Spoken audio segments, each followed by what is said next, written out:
संयमांश जग्यो जहाँ भोग रुचि परिणाम।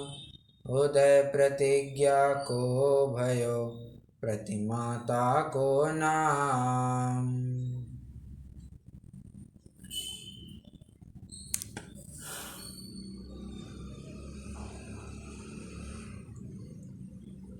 ज्ञानी श्रावक की 11 प्रतिमाएं, इस विषय के ऊपर आज से अपना प्रमुख प्रकरण चलना है।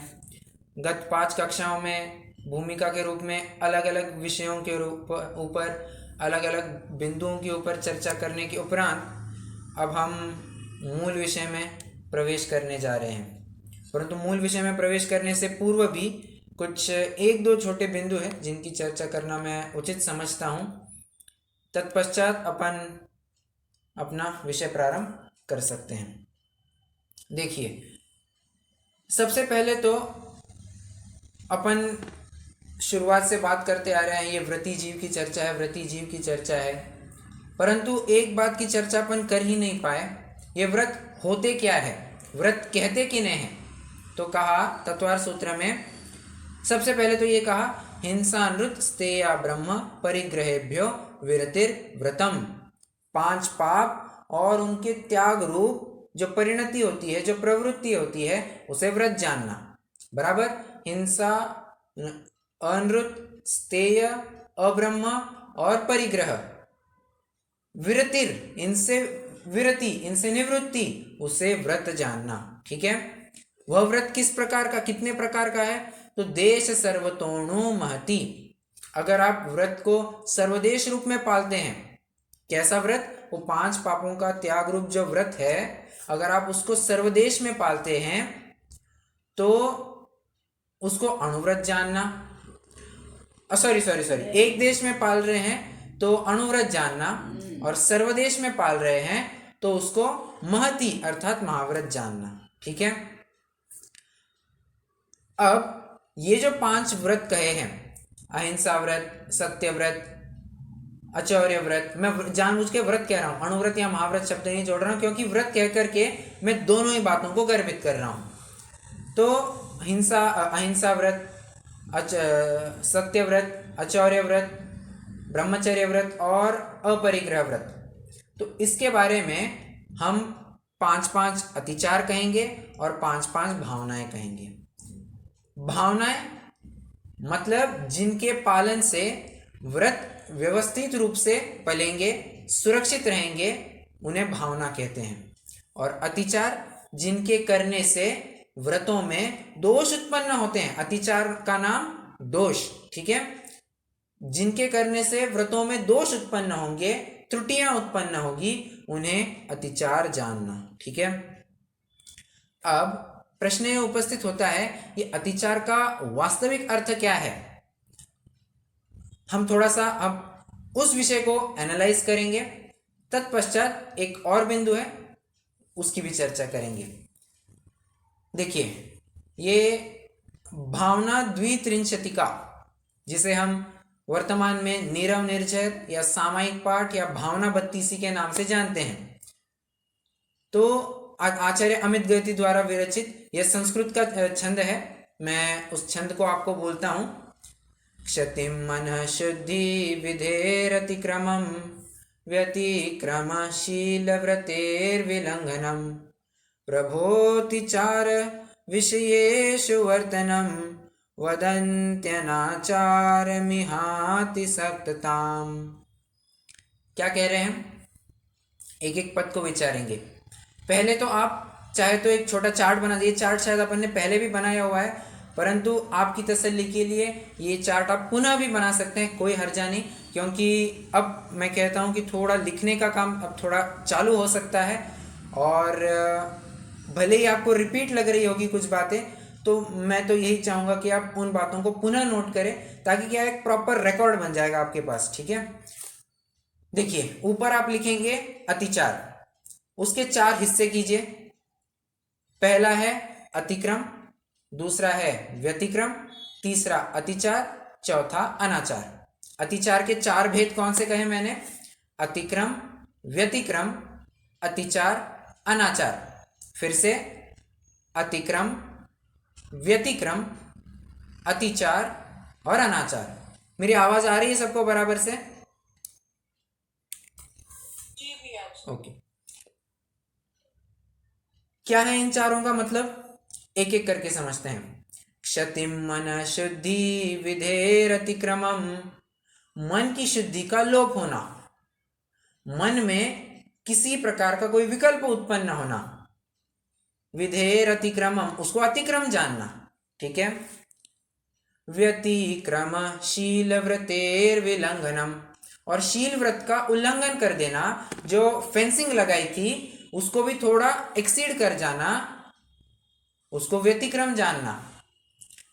प्रभोतिचार विषयेषु वर्तनम, वास्तव में उस विषय में प्रवृत्ति करना, वो अतिचार।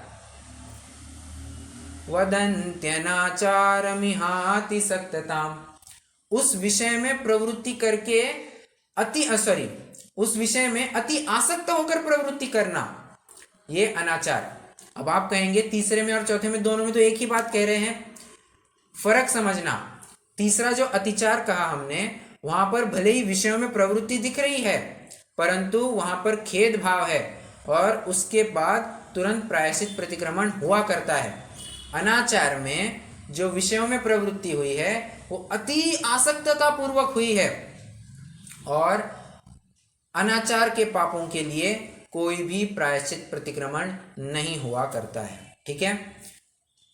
ध्यान रखना, प्रायश्चित प्रतिक्रमण शुद्धिकरण के अवसर मात्र अतिक्रम, व्यतिक्रम और अतिचार, इन 3 स्तरों पर ही संभव है, अन्यथा अनाचार के स्तर पर प्रायश्चित प्रतिक्रमण तो बिल्कुल भी संभव नहीं है, ठीक है।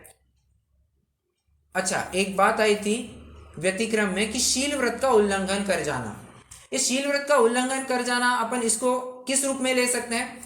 इसको आप ये ऐसा कह सकते हैं कि वचनों के माध्यम से वो प्रकट हो जाना, बराबर।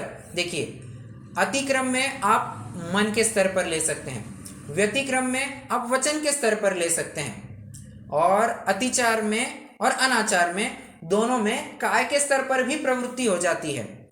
बस अंतर इतना है उन दोनों में, एक में खेद भाव होता है, अनाचार में आसक्ति पूर्वक प्रवृत्ति होती है, गृद्धता पूर्वक प्रवृत्ति होती है, ठीक है। उदाहरण से समझेंगे, कंसेप्ट आपको एकदम आसान जाएगा। पहला उदाहरण यह है, मान लीजिए बड़ी गर्मी के दिन है, प्यासा है कोई जीव, अपना जैन श्रावक की बात चल रही है, मान लो आज दुकान बंद करते करते थोड़ी सी देरी हो गई और घर पर आते आते दिन ढलने को ही था। जैसे ही वो घर में आया, उसको विकल्प हुआ अरे अभी थोड़ा पानी पी लेना चाहिए, विकल्प हुआ, परंतु उतने में वो घड़ी देखता है, ओहो दिन तो ढल चुका है, सूर्यास्त हो चुका है, अब तो पानी पीना योग्य नहीं है, ठीक है। वो पानी नहीं पीता है, निकल जाता है। ध्यान रखना, उसको मन के स्तर पर विकल्प हुआ था, वो अतिक्रम में आ जाएगा। अब आप कहेंगे मन के स्तर पर विकल्प होना ये भी अतिक्रम है? जी हाँ, ये भी अतिक्रम है, और देखा जाए तो ये भी एक प्रकार का दोष ही है, ठीक है। एक बात ध्यान रखना, मैं थोड़ी सी हट करके बात कह रहा हूं, जो ऊपर अपन ने अतिचार लिखा था ना, जिसके 4 भेद किए गए हैं, वो ऊपर जो अतिचार है, ब्रैकेट में आप लिखेंगे दोष, त्रुटि या कमी, ऐसा कुछ आप लिख सकते हैं, ठीक है। हाँ, तो अतिक्रम में क्या कहा, उसको मन के स्तर पर विकल्प हुआ, ओहो मैं पानी पी लेता तो अच्छा होता, तो ये अतिक्रम में जाएगा। अब व्यतिक्रम में कैसा होगा, मन, देखिए एक बात ध्यान रखना, मन के स्तर पर विकल्प आए बिना वचनों में वो प्रकट हो ही नहीं सकता है।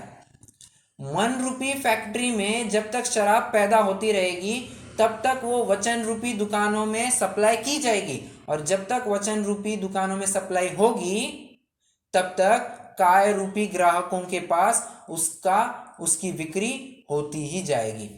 अतः अगर शराबबंदी करवानी है किसी राज्य में, किसी देश में, तो शराबबंदी ग्राहकों के ऊपर नहीं लादी जाती, और ना ही कभी दुकानों के ऊपर भी लादी जाती है। चोरी छुपे तो कैसे भी स्मगलिंग किया जा सकता है, ताला लगाना होगा तो फैक्ट्री को लगाना होगा।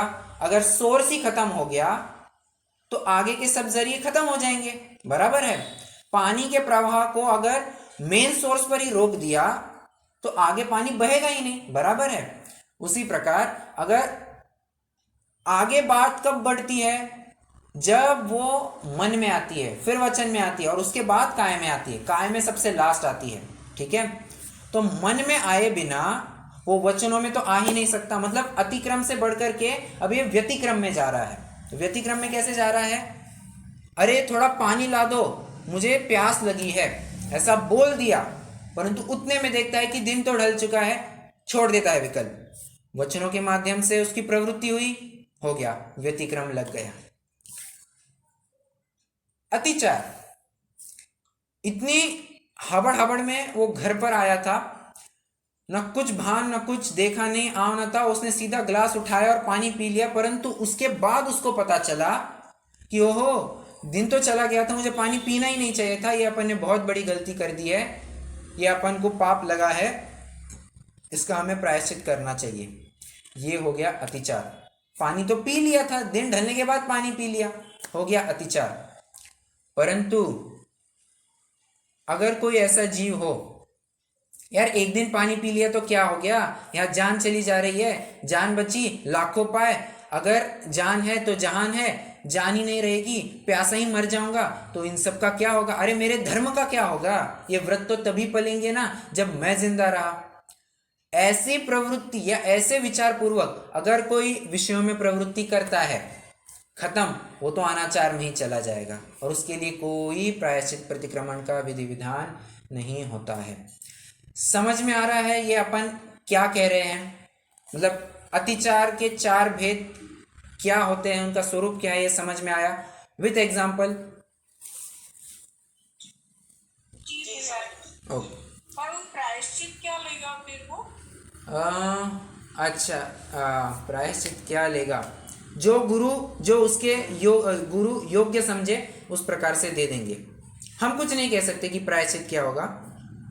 अब देखिए, गुरु के पास जाकर के ये प्रायश्चित मांगेगा तो यूजुअली इस केसेस में जहाँ तक मैं समझ पा रहा हूँ, एक तो उपवास का एक होता है, प्लस विशेष रूप से सामयिक में प्रवृत्ति, इसका एक प्रायश्चित दिया जाता है। स्वाध्याय संयम में आपका ज़्यादा समय जाना चाहिए, इस प्रकार से उसको प्रायश्चित दिया जाता है। सांसारिक कार्यों से निवृत्ति, ऐसा उसको बताया जाता है, ठीक है। परंतु जैसा उसके गुरु योग्य समझे वैसा वे प्रायश्चित दे देंगे, ठीक है। चलिए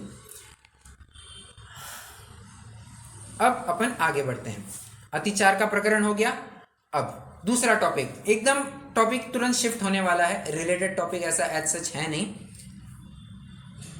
प्रश्न ये है कि प्रतिज्ञाबद्ध त्यागी जीव और अप्रतिज्ञाबद्ध त्यागी जीव में क्या फर्क होता है, ठीक है, और एक अत्यागी जीव में क्या फर्क होता है। देखिए तीन जीवों को सामने खड़ा कीजिए। अभी का ही एग्जाम्पल आप थोड़ा सा ले सकते हैं। रात्रि में रात्रि भोजन त्याग का व्रत है, ठीक है। कोई जीव है, कोई जैनी जीव ही है, अब ऐसे ही मान के चलिए, कोई जैनी है जो थोड़ा सा भटक चुका है और रात्रि में भोजन पान सब करता है, उसको उससे बारे में कोई शल्य भी नहीं है। एक जीव है जैनी जो रात्रि में बिल्कुल भी भोजन नहीं करता है, पानी की एक बूंद नहीं पीता है, बस बात इतनी सी है, उसने रात्रि भोजन संबंधी अभी तक व्रत नहीं ले रखा है।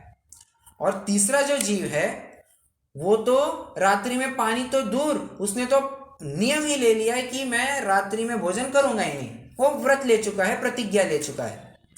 तीनों में मूलभूत अंतर क्या है ये अपन थोड़ा पापों की अपेक्षा से समझेंगे, ठीक है।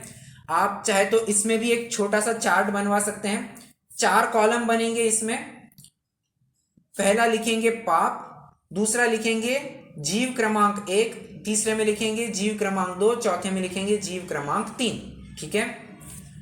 स्पष्टीकरण में आप चाहे तो ब्रैकेट में लिख सकते हैं अत्यागी, त्याग दूसरे में लिखेंगे त्यागी परंतु प्रतिज्ञाधारी नहीं है, और चौथा मतलब जो अंतिम कॉलम है वहां पर लिखेंगे प्रतिज्ञाबद्ध त्यागी। ये कितने जन फॉलो कर रहे हैं, चार्ट कैसे बनना है।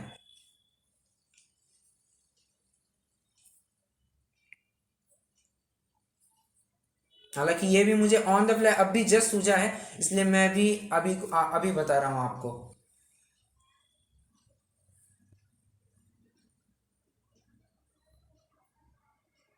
अरे समझ में आ रहा है क्या?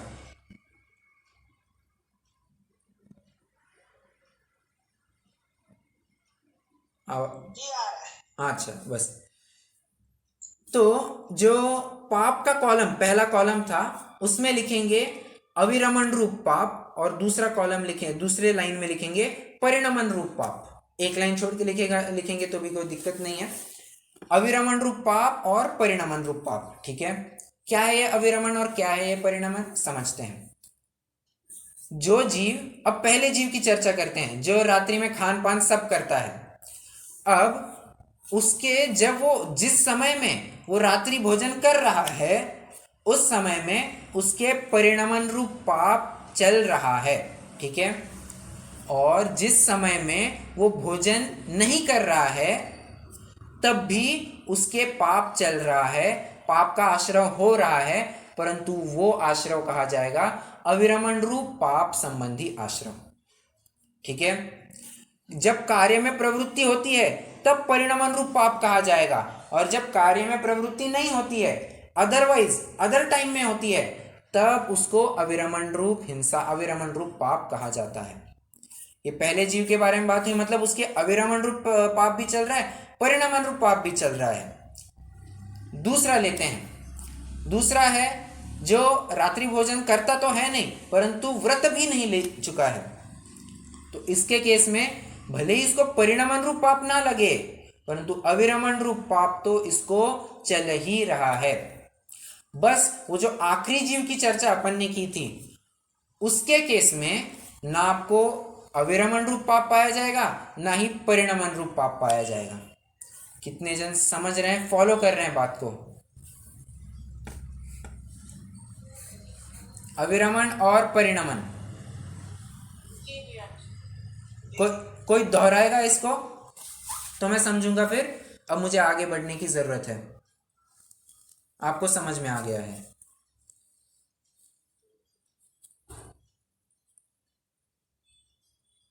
जो पाप में प्रवृत्ति कर रहा है वो तो परिणमन परिणमन हो गया, और जो प्रवृत्ति नहीं कर रहा है लेकिन उसके भावों में है वो अविरमण। भावों में नहीं है ऐसा मत कहिए, एज सच उसने प्रतिज्ञा नहीं ली है उस संदर्भ में, ऐसा कहिए।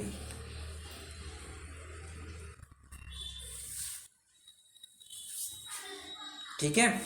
जब पाप में प्रवृत्ति होती है तब तो परिणमन रूप पाप तो लगेगा ही लगेगा, परंतु जब पापों में प्रवृत्ति नहीं होती है, कोई उस कार्य को करता हुआ भी नहीं पाया जाता है, परंतु नियम नहीं लिया है, उस बात को लेकर के उसको अविरमण रूप पाप भी चलते रहता है। अब ये पाप आप पांचों स्तर पर लगा लेना, हिंसा, झूठ, चोरी, कुशील, परिग्रह, ठीक है, पांचों स्तर पर लगा सकते हैं। मैंने तो एक आपको उदाहरण दिया, पाप कह करके मैंने सबको ऑल इंक्लूसिव बात कह दी है, ठीक है। एक और उदाहरण दूं क्या, फिर आगे बढ़ सकते हैं। देखिए, ये उदाहरण मेरा अपना नहीं है, ये भी मैंने सुना हुआ ही है, बट अच्छा उदाहरण तो मैं आपको देता हूं। मान लीजिए कोई एक थोड़ा सा कैसे कहूं, पैसे की तंगी के मारा एक जीव था, बहुत बहुत फाइनेंशियल क्राइसिस से गुजर रहा था। पैसा नहीं है, घर में लाने के लिए अनाज नहीं है, कुछ नहीं है, बच्चे बेटे परिवारजन भूखे मर रहे हैं, ऐसी नौबत आई है। अब नौकरी भी नहीं मिल रही है, कहाँ धंधा पानी भी नहीं मिल रहा है, पैसे कमाने का स्रोत क्या? अब प्रायः ऐसा देखा जाता है कि कई बार लोगों की प्रवृत्ति थोड़ी बिगड़ जाती है, चंचल हो जाती है, और वे अनैतिक मार्गों को भी अपना लेते हैं, जैसे चोरी आदि में उलझ जाते हैं। तो उसने सहज ही किसी की 10 लाख रुपए की अंगूठी चुराई। ये कब की बात है? 2013 की बात है। अपन मान के चल रहे हैं, मैं कोई रियल लाइफ एग्जांपल नहीं दे रहा हूं, मैं तो आपको बस एक घटना सुना रहा हूं, थोड़ा सा रियल लगने जैसा, ठीक है। 2013 में, मान के आज की तारीख है 6 अगस्त 2023, मान लीजिए उसने चोरी की थी 6 अगस्त 2013 को, ठीक है, 10 साल पहले, 14 मान के चलिए, वो 10 साल फिर वैसे हो जाएगा। तो वहां से लेकर के आज तक वो प्रतिपल पाप की गठरी बांध रहा है।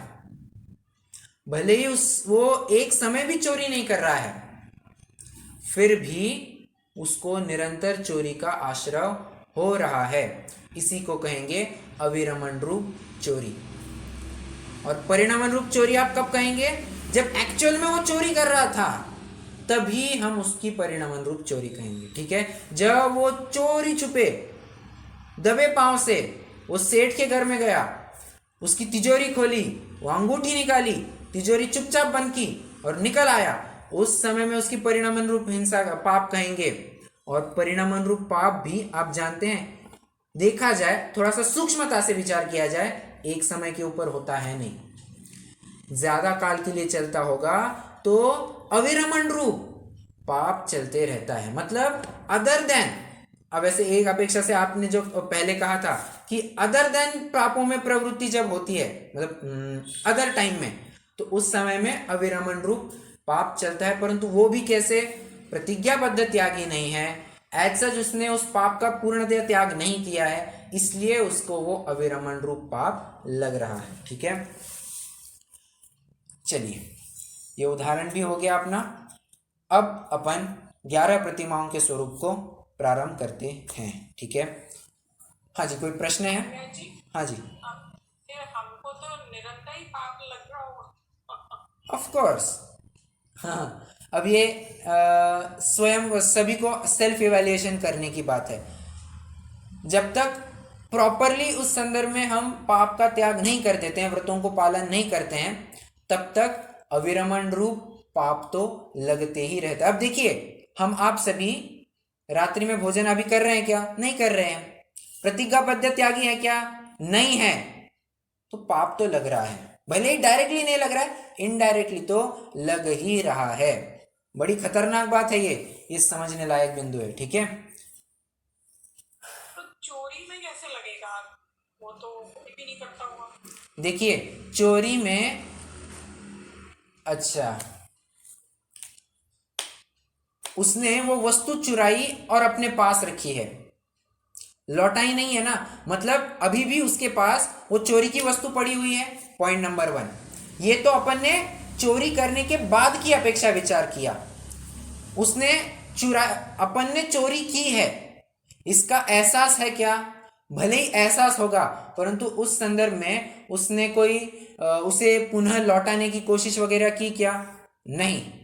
पाप लगेगा ही लगेगा। अच्छा, आप जानते हैं ये जो मैंने अभी उदाहरण दिया ना, उस केस में उसको प्रायश्चित प्रतिक्रमण कैसे होगा, या आपको मैं थोड़ा बताता हूं। पहले तो सर्वप्रथम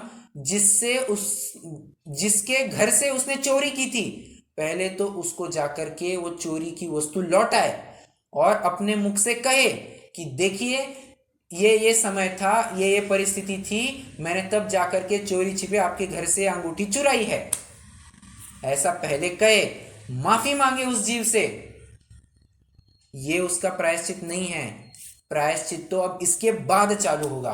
फिर जो गुरु डिसाइड करेंगे, जो उसके यथा योग्य मेंटर होंगे, जो उसके शिक्षा गुरु, दीक्षा गुरु या आध्यात्मिक गुरु होंगे, जो कोई भी होंगे, उसके बाद वे उसकी शिक्षा तय करेंगे कि इसको क्या प्रायश्चित प्रतिक्रमण दिया जाना चाहिए, ठीक है। और एक और बात है, ये तो मैंने जितना कुछ भी कहा ना, ये चोरी करने के बाद की प्रक्रिया है। आप जानते हैं वास्तव में उसको आश्रव कब से चालू हुआ है? जब से उसने चोरी करने का भाव पैदा किया है, तब से उसको आश्रव चालू हुआ है। विचारना, चोरी किया तब से उसको पाप चालू हुआ है, ऐसा मत समझना। चोरी करने का भाव जब से उत्पन्न किया है, तब से उसको पाप लग रहा है। मतलब आप इसको इस प्रकार, आप इसको अविरमण रूप पाप कहिए, अविरमण रूप चोरी कहिए। चोरी की है क्या? नहीं की है, परंतु उसके भाव चल रहे हैं क्या? हाँ, चल रहे हैं। ये अविरमण रूप चोरी होगी। ये आप समझ रहे हैं क्या? सुनने में थोड़ी कठोर बात लग सकती है, परंतु सत्यार्थ है, सच्चाई तो यही है। मैं जानना चाहती, उसने तो चोरी किया है, लेकिन अपन जैसे नॉर्मल वे में अपन लोग, उस केस में क्या होता है?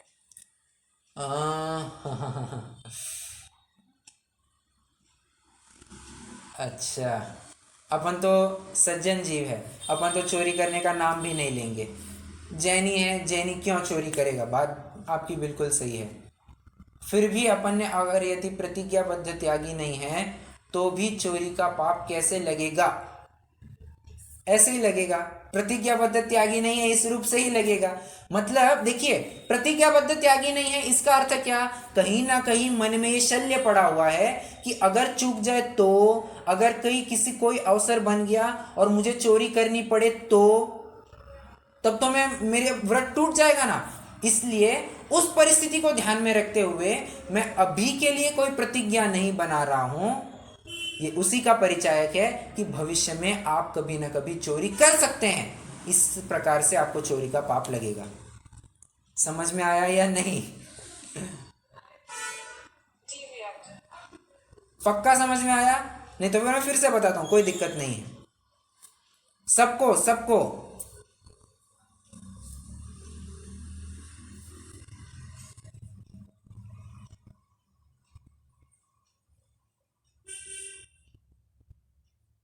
अरे क्या बात है, सब चुप क्यों हो गए?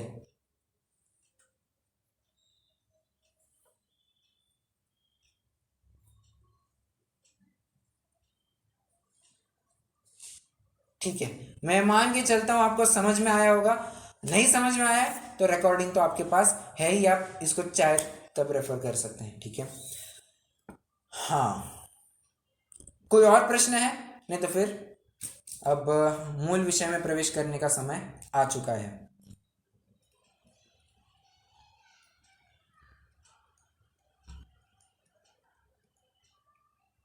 नहीं है? ठीक है। देखिए, आपको याद होगा जब अपन ने कक्षा की शुरुआत की थी, शायद पहली कक्षा या दूसरी कक्षा की बात है जहां तक मैं याद कर पा रहा हूं, तो तभी मैंने बताया था कि पांचवें गुणस्थान के 11 स्तर बताए गए हैं, 11 भेद बताए गए हैं। ध्यान रखना, संपूर्ण पांचवें गुणस्थान में मात्र 2 कषाय चौकड़ियों का ही अभाव है और प्रत्याख्यानावरण, संज्वलन, 9 कषाय का उदय चल रहा है। परंतु परंतु परंतु एक प्रश्न है, प्रश्न के माध्यम से आगे बढ़ूंगा। पंचम गुणस्थान में कौन से कषाय चौकड़ी का प्रभाव ज्यादा होता है, सबसे ज्यादा होता है?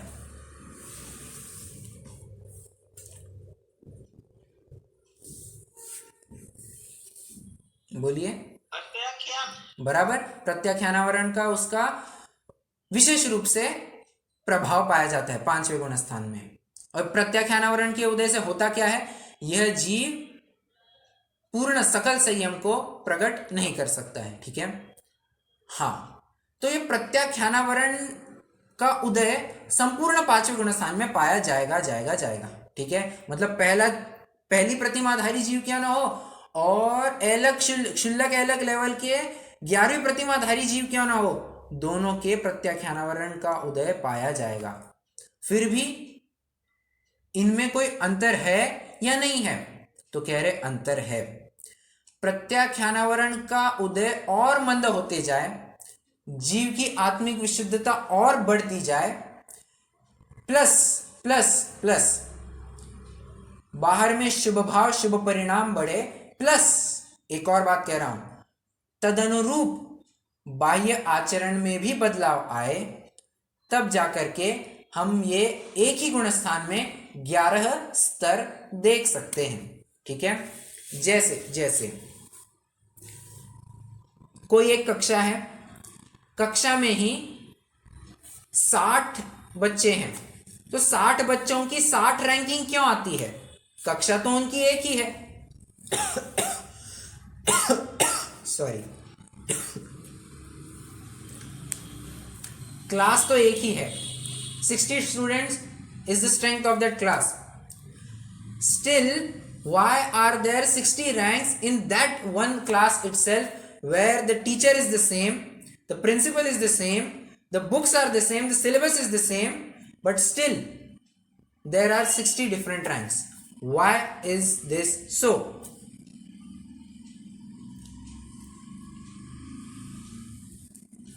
सबका क्षयोक्षम अलग अलग। बराबर, क्षेपक्षम अलग अलग है, ज्ञान का लेवल अलग अलग है, विशुद्धि अलग अलग है। इसलिए कोई 100 में से 100 ले आता है, कोई 100 में से हार्डली मुश्किल से 35-40 ला पाता है, बराबर।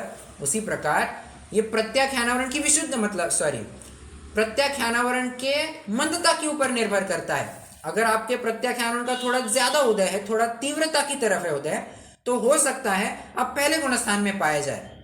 अगर आपका प्रत्याख्यानावरण का बहुत निचले लेवल का उदय आ चुका है तो हो सकता है आप 11वीं प्रतिमा में पाए जाए। फर्क सिर्फ विशुद्धता में पड़ता है, प्रत्याख्यानावरण का उदय तो पाया जाएगा ही जाएगा, ठीक है। परंतु हाँ, ये बढ़ता हुआ है, बढ़ता हुआ स्तर, इसको जानना, ठीक है। हाँ जी, अब इसी संदर्भ में हम एक छंद पढ़ना चाहेंगे।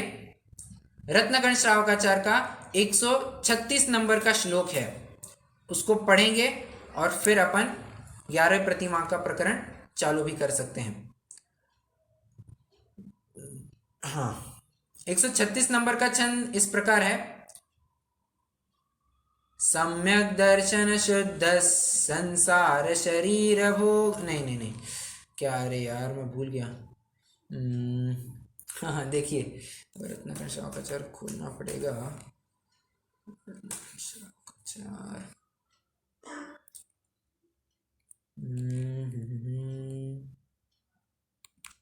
हाँ याद आ गया। श्रावक पदानि देवैरेकादश देशितानि येषु खलु स्वगुणा पूर्वगुणैः सह संतिष्ठन्ते क्रम विवृद्धा। क्या कह रहे हैं? श्रावक पदानि देवैरेकादश देशितानि येषु खलु। देशितानि मतलब क्या? देखिए, देश, उपदेश, संदेश, ये लगभग एकार्थवाची है।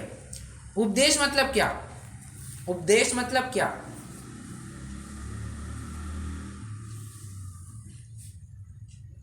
अरे कोई भी बात का बखान, ये लगभग इसी को उपदेश ही तो कहा जाता है। संदेश मतलब क्या? एक मैसेज, एक संदेशा, एक बात, उसी की तो बात चल रही है, ठीक है। तो देश कहिए, उपदेश कहिए, संदेश कहिए, ये एक ही दिश धातु से बने हुए हैं, ठीक है। दिश, सॉरी दिश नहीं, कौन सा है वो, द्रुग, हाँ, द्रुग धातु से बने, बराबर, द्रुग धातु से बने हैं, जिसके अन्य अन्य स्तरों पर अलग अलग अर्थ बनते हैं, ठीक है। तो देशितानी मतलब कहे गए हैं। स्वगुणाः, और उनका ये इन 11 स्तरों का स्वरूप कैसा समझना?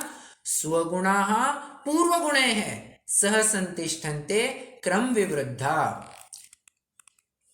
आप जिस स्तर पर खड़े हैं, आपको उसकी नॉलेज तो है ही है, उसका आप यथार्थ पालन कर ही रहे हैं, प्लस आपको जो पीछे बताया गया था, जो आपने पिछली प्रतिमाएं धारण की थी, आपको उनका भी यथार्थ ज्ञान है और आप उन्हें भी यथार्थ रूप से पालन कर रहे हैं, उनका यथार्थ रूप से पालन कर रहे हैं, ठीक है। जैसे, अच्छा, ऐसा नहीं हो सकता कि अपन ने 5वीं प्रतिमा धारण कर ली है तो पहली 4 प्रतिमाएं आउट, अपन को उसका कुछ नहीं करना है। जैसे स्कूल में पाया जाता है कि आप अगर 5वीं कक्षा में हैं तो आपको सिर्फ 5वीं कक्षा के ही पेपर देने हैं, परंतु ये 11 प्रतिमाओं के पेपर ऐसे हैं, आप जिस कक्षा में खड़े हैं आपको वो कक्षा के पेपर तो देने ही हैं, आपको पिछली कक्षाओं के भी पेपर देने ही देने हैं।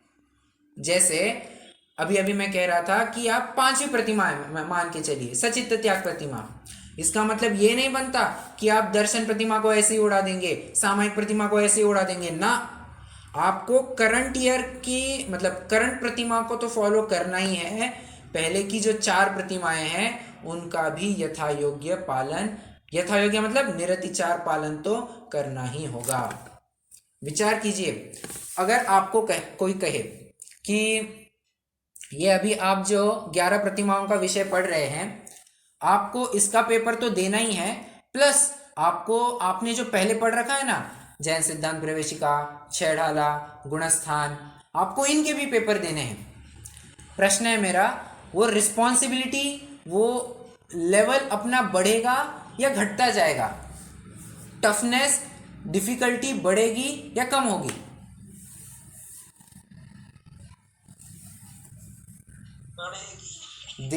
डिफिकल्टी तो देखिए, मैंने डिफिकल्टी कहने के मतलब बाहरी लोगों को जो डिफिकल्ट लगता है, अंतरंग में अगर परिणाम विशुद्ध हो तो ये बाह्य क्रियाएं कुछ भी लगती नहीं है, फिर वो तो हाथ के मैल के समान अत्यंत सरल काम लग जाता है, उसको उसमें ज्यादा माथापच्ची नहीं हुआ करती है। ये टफ किसको लगता है? बाहर से जो किसी व्यक्ति का आकलन करते हैं, जो किसी व्यक्ति के बारे में एनालिसिस करते हैं, उसके बाहरी क्रियाओं को देख करके उसको ये टफ लग सकता है, तो उसकी अपेक्षा में डिफिकल्ट कह रहा हूं। ठीक है, हाँ जी। तो जैसे जैसे आगे बढ़ेंगे वैसे वैसे टफनेस लेवल बढ़ते जाएगा। इसीलिए कभी कभी तो मेरे पिताजी भी ऐसा कह देते हैं चर्चा करते करते कि मुनि व्रत तो पाल लेना एक आध बार थोड़ा आसान हो जाए, परंतु 11 प्रतिमाओं का पालन करना ये तो थोड़ा और एक एसिड टेस्ट है।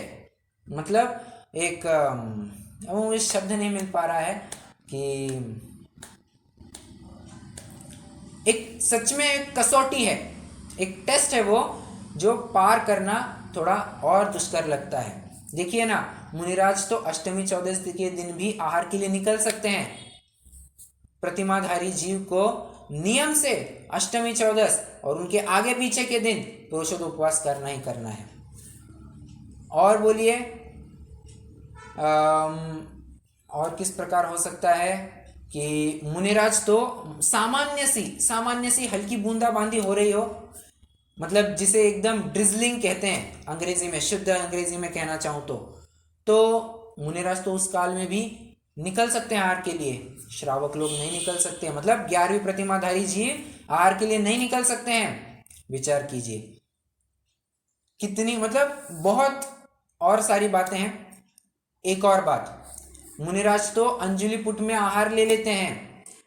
11वीं प्रतिमाधारी जीव का कैसा है जी? उसके पास तो एक पात्र है, और आप विचार कीजिए कोई अपने पास एक पात्र रख करके अगर आहार के लिए निकल रहा है तो अवश्य ही उस संदर्भ में हमें देख करके थोड़ा सा अजीब तो लग जाता है। हाँ, ये बात अलग है कि जो सच्चा श्रावक होगा वो तो यथार्थ रूप से उन 11वीं प्रतिमाधारी जीव की अनुनय विनय करेगा ही करेगा, परंतु आप विचार कीजिए कोई हाथ में ऐसा पात्र लिए चला है तो कहीं ना कहीं एक मन में वो दीनता के थोड़े परिणाम आए बिना रहते हैं नहीं।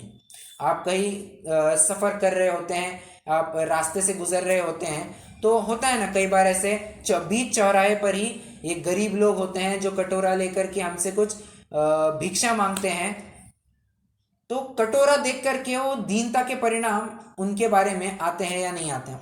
उनके बारे में दीनता के परिणाम मतलब वे दीन है ऐसा हमको परिणाम आता है या नहीं आता है? वैसा ही कहीं ना कहीं हल्के स्वरूप में देख करके लगना स्वाभाविक है, इसमें कोई दूसरी बात नहीं है। ठीक है, परंतु मुनिराज का ऐसा नहीं है। मुनिराज को देख करके तुरंत समझ में आ जाता है कि इनकी मुद्रा निश्चित है, आहार के लिए निकले हैं और अभी आहार के लिए इनको पढ़ाना पड़ेगा। श्रावक के केस में वो पात्र लेकर के घूमना थोड़ा सा एक मन में भी देखिए थोड़ा आप अपने ऊपर विचार कीजिए। आप ऐसा कहीं कटोरा लेकर के जा रहे हैं, ऐसे ही बस रास्ते से गुजर रहे हैं, सामने वाले को देख करके क्या लगेगा? अरे यार ये गरीब है, चलो इसके कटोरे में 2 रुपए डाल दो। अरे बाबा, अपन कहेंगे तू किससे बात कर रहा है? तू जैनी से बात कर रहा है, जैनी की संपन्नता तुमने अभी तक देखी है नहीं। परंतु वो देख करके वैसे परिणाम आना स्वाभाविक सी बात है। ठीक है, कहने का निष्कर्ष मेरा इतना ही है कि कभी कभी तो 11 प्रतिमाओं का पालन ये मुनि व्रत से थोड़ा टफ भी लगने लग सकता है, परंतु वास्तविक ट्रेनिंग तो तभी संभव है, मतलब मुनि योग्य तो तभी बन सकता है जब वो ये सब टेस्ट एकदम अच्छे से फॉलो कर ले, तो मुनि बनने में तो उसको कोई दिक्कत नहीं आएगी। ठीक है, चलिए अपन किस विषय में थे और कहाँ घूमते घूमते चले गए। पर मैं तो इतना ही मतलब मूल विषय तो अपना ये चल रहा था कि प्रत्याख्यानावरण के आप 11 स्तर कीजिए, उसके अनुसार जो बाह्य क्रियाएं पनपेगी आप उसको अगर मिलाएंगे तो एक बराबर प्रतिमा बनती जाएगी। हाँ, अपनी तो बात ये रत्नाकर शावकाचार्य के छंद से भी निकली थी कि स्वगुणा पूर्व गुण है सह संतिष्ठन्ते क्रम विवृद्धा। आगे आगे बढ़ रहा है तो आगे का पार्ट पीछे सा पार्ट ऐसा नहीं, ठीक है। तो जो पीछे का हुआ है उसको भी बराबर फॉलो करता ही करता है। हाँ जी, भैया जी हमारे साथ तो यही होगा लगभग, क्या? पीछे सपाट। हाँ नहीं, देखिए ये ऐसा होना, देखिए अब एक बात और, आपने विषय निकाला ही है तो अब मैं बता ही देता हूँ। औदैहिक अज्ञानी जीव के स्थिति में स्पेशली जो सिर्फ मतिश्रुत ज्ञानधारी जीव है, ठीक है, मतिश्रुत ज्ञान में भी आप श्रुत केवली के केस की बात मत लगा लेना, क्योंकि उनका भी श्रुत का लेवल बहुत अलग होता है। हमारे केस में भूलना स्वाभाविक बात है, औदैहिक अज्ञान है, परंतु वो भूलना हमारा स्वभाव ही है। अगर ऐसा मान बैठेंगे तब तो फिर पूर्ण ज्ञान के लिए कभी प्रयत्नरत ही नहीं होंगे। हमें तो मानना क्या है, ये अज्ञान मेरा विभाव है, भले ही अभी मेरे ही ज्ञान गुण की पर्याय है, मेरे ही आत्म प्रदेशों में उत्पन्न हुई है ये अज्ञान की पर्याय, परंतु आप चिंतन ऐसा कीजिए उस समय में, मतलब मैं जनरल बात कर रहा हूँ, आपने विषय निकाला तो उस हिसाब से बात कर रहा हूँ, मैं कोई इसी को लेकर, ये अपने विषय को लेकर की कोई बात नहीं कह रहा हूँ। तो उस समय में ऐसा विचार होवे कि अज्ञान को जब तक मैं पहचानूंगा नहीं तब तक उसके अभाव का उपाय नहीं विचारूंगा, और जब तक उसके अभाव के उपाय नहीं विचारूंगा तब तक उससे मुक्ति नहीं हो पाएगी। अतः स्वीकार कीजिए कि हाँ मुझे अज्ञान होता है, परंतु ये अज्ञान मेरा स्वभाव नहीं है, मैं तो सर्वज्ञ स्वभावी हूं, सर्वज्ञत्व शक्ति मुझ में है, सर्वदर्शित्व शक्ति मुझ में है, मैं तो त्रिकालज्ञ त्रिलोकज्ञ हूं स्वभाव से। तो ऐसा मन में विश्वास रखिए, एक दिन कार्य अवश्य हो जाएगा, ठीक है। तो इस बात को लेकर के आप में जरा सी भी हीनता मत लाने दीजिए कि ओहो हमें तो पीछे का कुछ याद ही नहीं है। फ्रैंकली स्पीकिंग अभी अपन को 1 साल हो गया है, अपनी चर्चा करते करते 1 साल के ऊपर भी हो गया है। आपको याद आ रहा होगा अपन 1 साल पीछे बराबर जैन सिद्धांत प्रवेशिका की चर्चा कर रहे थे। मेरा सवाल है आज के दिन अपन 1 साल पहले क्या चर्चा कर रहे थे? ना मुझे याद है ना आपको याद है। अरे क्या विषय पढ़ाया था, ये मुझसे भी भूलना स्वाभाविक है। अरे मुझसे क्या, कितनी तो बातें बड़े बड़े विद्वानों से भूलना स्वाभाविक है। तो भूलना होता है, परंतु उसको लेकर के हीनता मत लाने दीजिए, दीनता मत लाने दीजिए अपने जीवन में, ठीक है। और एक बात, जो विषय चल रहा है अब उसका अभी आनंद लीजिए, पीछे क्या हो चुका है छोड़ दीजिए उस बात को। प्रवेशिका नहीं याद आ रही है, नहीं याद आ रही है, आगे जब पुनः योग बनेगा पुनः समझ लेंगे। अभी तो आप 11 प्रतिमाओं का आनंद लीजिए, ठीक है। चलिए, हाँ देखिए, तो बात अपनी ये चल रही थी कि प्रत्याख्यानावरण के 11 स्तर, उन 11 स्तरों के साथ पनपने वाली शुभ क्रियाएं, उन हर एक स्तर को एक एक पर्टिकुलर नाम दिया गया है जिसे हम प्रतिमा नाम से जानते हैं, ठीक है। उस हर स्तर को प्रतिमा नाम से जानते हैं। क्या नाम है इनके, ये लिखने की अभी आवश्यकता नहीं है, ग्रंथों में गाइड में सब लिखा हुआ है, आप सिर्फ सुनते जाइए। अभी दर्शन प्रतिमा, व्रत प्रतिमा, सामयिक प्रतिमा, प्रोषदोपवास प्रतिमा, सचित्त त्याग प्रतिमा, रात्रि भुक्ति त्याग अथवा दिवा मैथुन त्याग, ये 6वीं प्रतिमा के 2 नाम दिए हैं, रात्रि भुक्ति त्याग अथवा दिवा मैथुन त्याग प्रतिमा। 7वीं ब्रह्मचर्य प्रतिमा, आरंभ त्याग प्रतिमा, परिग्रह त्याग प्रतिमा, अनुमति त्याग प्रतिमा, और एक हो गई उद्दिष्ट त्याग प्रतिमा, ठीक है। बाद में आप देखेंगे तो त्याग त्याग यह शब्द बहुत रिकरिंगली आया है, बट स्टिल कुछ बात नहीं है वैसे।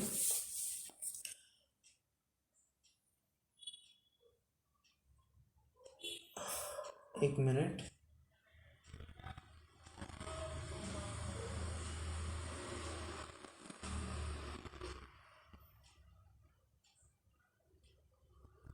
हाँ जी, तो ये 11 स्तरों की चर्चा अब हम करने वाले हैं। एज सेड, पहले प्रतिमा से ही अपनी चर्चा चालू होगी। पहली प्रतिमा का क्या स्वरूप है ये मैं अभी तुरंत नहीं चालू करूंगा, क्योंकि क्या है, पहली प्रतिमा की भूमिका जमाने के लिए ही हो सकता है अपन को कल का पूरा एक दिन लग जाए। तो मुझे लगता है आज के लिए अपन बस विषय क्या है उसमें थोड़ा सा एक कदम बस आगे रखा हुआ है। मतलब विषय में तो प्रवेश कर चुके हैं, इसमें कोई शंका नहीं है, परंतु इसका विस्तार अब चलेगा कल की कक्षा से। कल से कक्षा और भी रोचक हो जाएगी, क्योंकि एक बात बताता हूं मैं, ये जो 11 प्रतिमाओं का स्वरूप चलेगा ना, ये सिर्फ श्रावक के ऊपर ही लागू होता है, आप ऐसा मत मान के चलिए। पहले मैं कुछ डिस्क्लेमर दे रहा हूं, ये सिर्फ श्रावकों के ऊपर पंचम गुणस्थान वर्ती के लिए लागू होगा, ऐसा मत मान के चलिए। ये अपने ऊपर भी यथायोग्य जैसे लागू होगा, ये लागू करवा के लेना है। आप इस माइंड से अगर पढ़ेंगे ना तो आपको विशेष आनंद आएगा। ये आपको कई स्तरों पर, ये 11 प्रतिमाओं का प्रकरण आपको कई सारे स्तरों पर जीवन जीने की कला की बातें सिखाएगा। कैसे बातें होती है, अन्य अनिति अभक्ष से कैसे श्रावक बचता है, उसकी चर्या कैसी होती है, क्या विवाह संबंधी उसके प्रावधान होते हैं, सब बातें समझ में आएगी। ब्रह्मचर्य का स्वरूप क्या होता है, परिग्रह त्याग का स्वरूप क्या होता है, उद्दिष्ट का क्या स्वरूप होता है, सब समझ में आएगा आपको। आप बस हर बार की तरह बने रहिए। और आज के लिए फिर अपन इतना ही करते हैं। कुछ प्रश्न हो तो पूछ सकते हैं।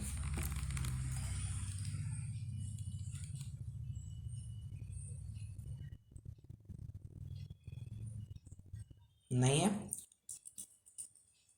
चलिए रुकते हैं फिर। जिनवाणी स्तुति।